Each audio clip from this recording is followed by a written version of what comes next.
Hello students. Last lecture में अभी तक आप लोग सीख चुके हो टेबल में रिकॉर्ड इंसर्ट कैसे करते हैं। देखो, कोई भी आपको अगर नया रिकॉर्ड इंसर्ट करना है उसके लिए हम इंसर्ट कमांड के बारे में जानते हैं। इंसर्ट कमांड से हम कोई भी नया रिकॉर्ड इंसर्ट कर सकते हैं।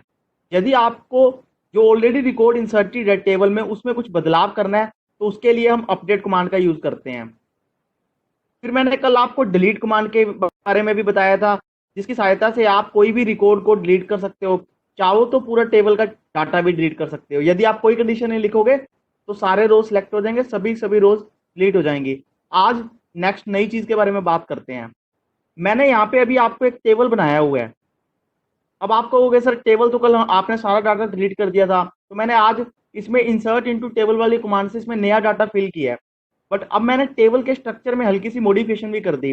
पुराने टेबल में हमारे पास नाम, क्लास, रोल नंबर, एड्रेस भी था। इसमें मैंने एक नया एट्रीब्यूट ऐड कर दिया।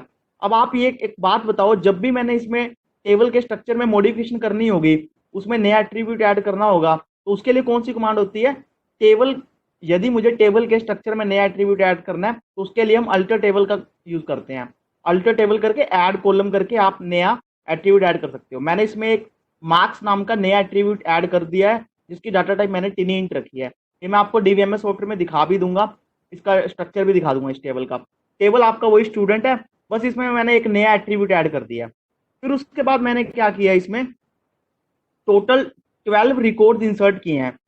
और इसमें रिकॉर्ड इंसर्ट करते हुए मैंने यहाँ पे लिखा है, आप देख रहे हो, maintained at school level. School level का क्या मतलब है? मैं मान के चल रहा हूँ ये जो डाटाबेस है ये पूरे स्कूल ऑफिस लेवल पे बन रहा है। मींस पहले तो हम सिर्फ इतनी बात कर रहे थे ना कि 12th क्लास के इंचार्ज ने बनाया है। अब मैं मान के चल रहा हूँ पूरे जो G++ खारियां स्कूल है, पूरे स्कूल के लिए ये रिकॉर्ड मेंटेन हो रहा है।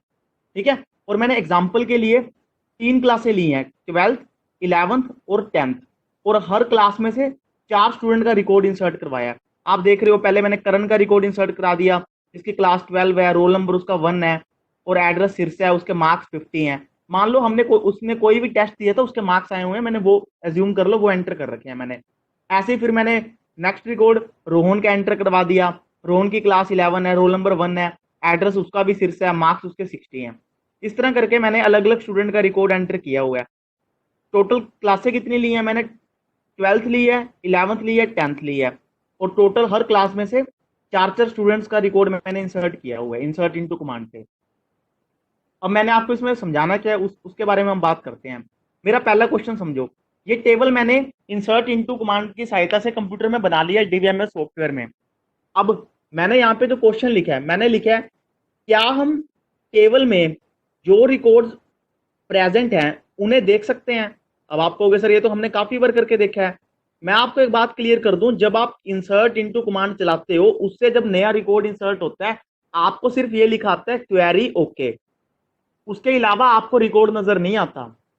आपको रिकॉर्ड देखने के लिए मैं एक कमांड और लिखा करता था, और मैंने आपको कहा भी था कि उस कमांड के बारे में मैं आगे आपको बताऊंगा।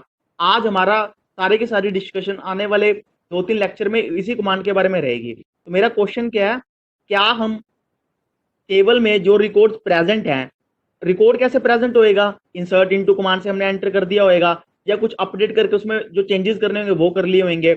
जो टेबल में जो रिकॉर्ड प्रेजेंट है उन्हें हम देख सकते हैं। आंसर है यस, बिल्कुल देख सकते हैं। आपको पता है एसक्यूएल में, डीवीएमएस में हर चीज के लिए अलग कमांड होती है।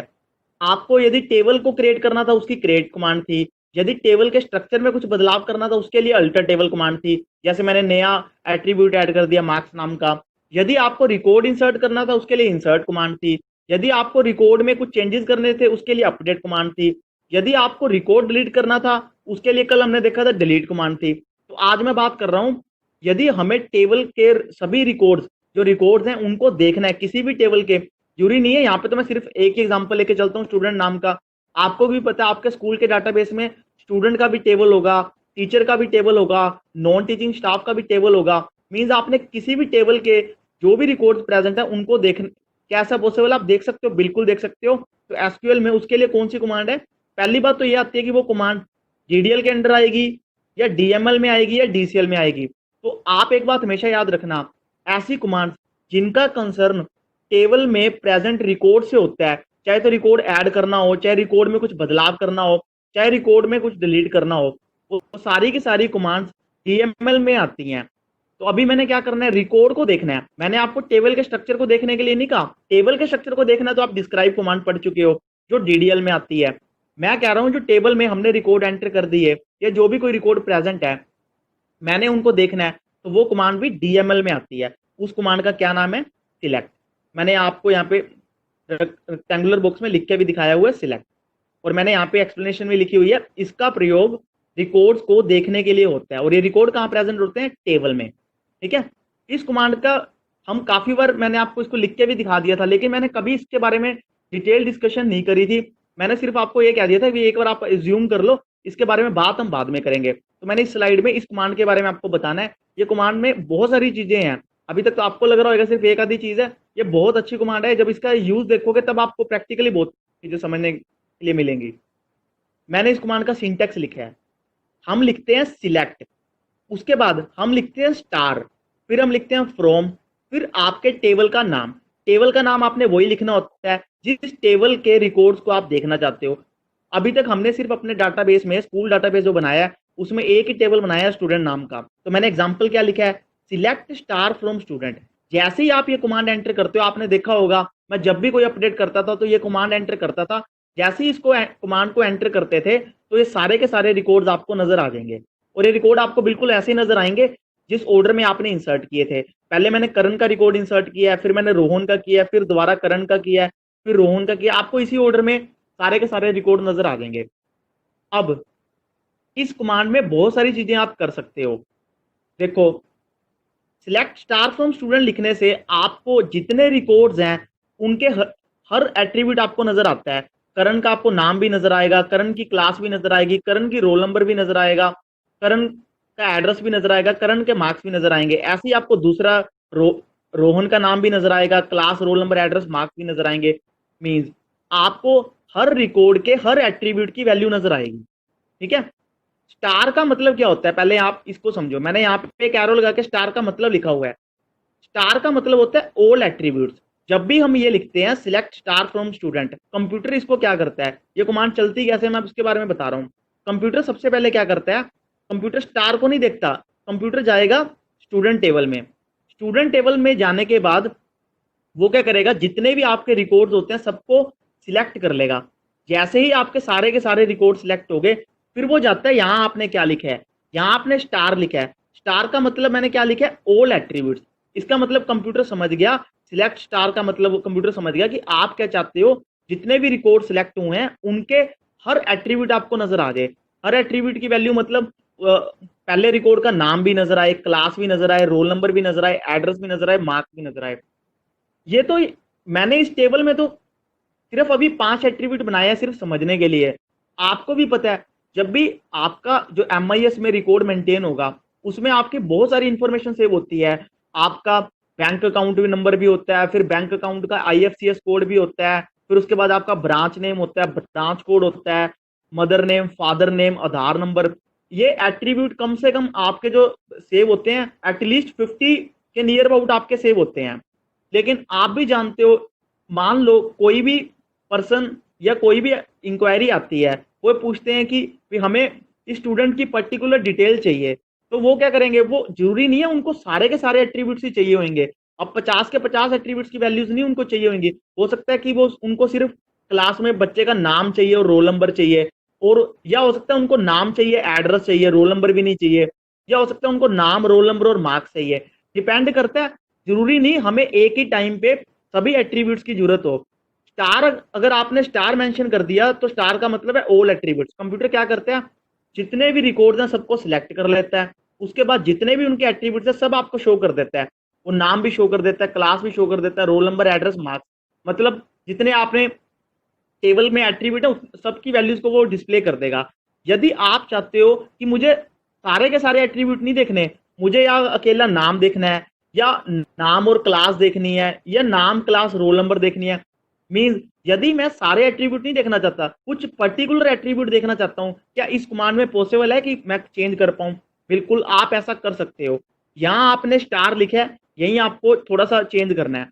मान लो मैं एग्जांपल के लिए मान रहा हूं, मुझे सिर्फ ये जो मैंने टेबल में 12 रिकॉर्ड एंटर किए हैं, मुझे सिर्फ इन 12 रिकॉर्ड्स का एक तो नाम देखना है और एक इनका रोल नंबर देखना है, ना मुझे क्लास देखनी है, ना मुझे एड्रेस देखना है, ना मुझे मार्क्स देखना है। यदि मैं सिलेक्ट स्टार फ्रॉम स्टूडेंट लिखूंगा तो कंप्यूटर स्टूडेंट टेबल में जाएगा, स्टार का मतलब ऑल एट्रीब्यूट्स है, तो वो सारे के सारे एट्रीब्यूट्स दिखाएगा। लेकिन मैं आपको कह रहा हूं मुझे सिर्फ नाम और रोल नंबर देखना है, सिर्फ नाम और रोल नंबर देखना है। आप कैसे लिखोगे? हमें लिखना होगा select roll number comma name. Means पहले आप कोई भी एट्रीब्यूट लिख सकते हो, चाहो तो आप नाम पहले लिख सकते थे, सिलेक्ट नेम, फिर उसके बाद दूसरा एट्रीब्यूट लिखना है तो कोमा लगाओगे, फिर उसके बाद रोल नंबर लिख सकते थे। यदि आप चाहते हो कि मैं चाहता हूं पहले मेरे को रोल नंबर नजर आए फिर नाम नजर आए, तो उसके लिए हम क्या लिखेंगे? सिलेक्ट, पहले आप रोल नंबर लिख दो, फिर उसके बाद कोमा दूसरा एट्रीब्यूट लिख दो। यदि आपको कोई और एट्रीब्यूट लिखना है तो तीसरा एट्रीब्यूट लिख दो, यदि कोई और लिखना है चौथा एट्रीब्यूट लिख दो। जितने आप एट्रीब्यूट लिखना चाहते हो कोमा लगा के आप लिख सकते हो। उसके बाद आपके टेबल का नाम। जैसे ही आप ये कमांड एंटर करोगे तो आपको सिर्फ जितने भी कंप्यूटर, ये कमांड चलेगी कैसे? कंप्यूटर सिलेक्ट के बाद पहले इसको नहीं देखेगा, वो जाएगा फ्रॉम, और आपने क्या लिखा? स्टूडेंट, वो स्टूडेंट टेबल में चला जाएगा। स्टूडेंट टेबल में जाने के बाद फिर वो देखेगा सिलेक्ट के बाद आपने क्या लिखा है। हमने अब की बार स्टार नहीं लिखा, स्टार नहीं लिखा तो कंप्यूटर समझेगा कि अब की बार मुझे सारे एट्रीब्यूट्स नहीं शो करने, मुझे जो मेंशन किए हैं आपने वही एट्रीब्यूट शो करने हैं। पहले आपने रोल नंबर मेंशन किया है तो वो रोल नंबर को शो कर देगा। रिकॉर्ड्स सारे सिलेक्ट होंगे, उनका सिर्फ आपको रोल नंबर नजर आएगा। फिर आपने कोमा लगा के नेम मेंशन किया है, उसके बाद वो आपको नेम दिखाएगा। मींस आपको 12 के 12 रिकॉर्ड्स का सिर्फ रोल नंबर और नाम नजर आएगा, ना उनकी क्लास नजर आएगी, ना उनका एड्रेस नजर आएगा, ना उनका मार्क्स नजर आएगा। अब बात आती है, पहले आपको नाम आएगा या पहले आपको रोल नंबर नजर आएगा? वो डिपेंड करता है आपने यहाँ पे क्या ऑर्डर दिया है। आपने लिखा है रोल नंबर कोमा नेम, तो आपका जो नया जो वो आपको स्क्रीन पे नजर आएगा वो आपको यहाँ पर रोल नंबर नजर आएगा और राइट में आपको नेम नजर आएगा। क्यों ऐसा आएगा? क्योंकि आपने पहले रोल नंबर लिख दिया फिर कोमा नेम लिख दिया, और 12 के 12 रिकॉर्ड्स का आपको रोल नंबर और नेम नजर आ जाएंगे। तो अभी आपने एक इसकी हल्की सी वेरिएशन देखी। इस कमांड में बहुत सारी इसके अलग अलग टाइप्स की वेरिएशन है। अभी तक आपने सीखा है यदि आप सिलेक्ट स्टार लिखते हो तो कंप्यूटर आपको टेबल में जितने रिकॉर्ड होते हैं उनके हर एक एट्रीब्यूट्स की वैल्यू आपको डिस्प्ले कर देता है। यदि आप चाहते हो कि हम सारे एट्रीब्यूट नहीं देखना चाहते, हम पर्टिकुलर नाम या रोल नंबर देखना चाहते हैं, तो उसके लिए आपको स्टार की जगह उन एट्रीब्यूट के नाम लिख देने होते हैं जो आप देखना चाहते हो। और यदि आप पहले रोल नंबर देखना चाहते हो तो पहले रोल नंबर लिख दो, कोमा नेम लिख दो। यदि हम पहले नाम लिख देते फिर रोल नंबर लिख देते तो पहले आपको नाम नजर आया था फिर आपको रोल नंबर नजर आया था। ठीक है, अभी आज आपने सीखा कि यदि आपको सारे एट्रीब्यूट्स देखने हैं तो आप स्टार लिख सकते हो, यदि आपको थोड़े बहुत एट्रीब्यूट्स देखने हैं तो आप उन एट्रीब्यूट्स का नाम मेंशन कर सकते हो और फिर आप कोमा लगा के और कोई एट्रीब्यूट लिखना वो भी लिख सकते हो। ठीक है, अब मैं आपको नेक्स्ट स्लाइड में प्रैक्टिकली करके दिखा देता हूं।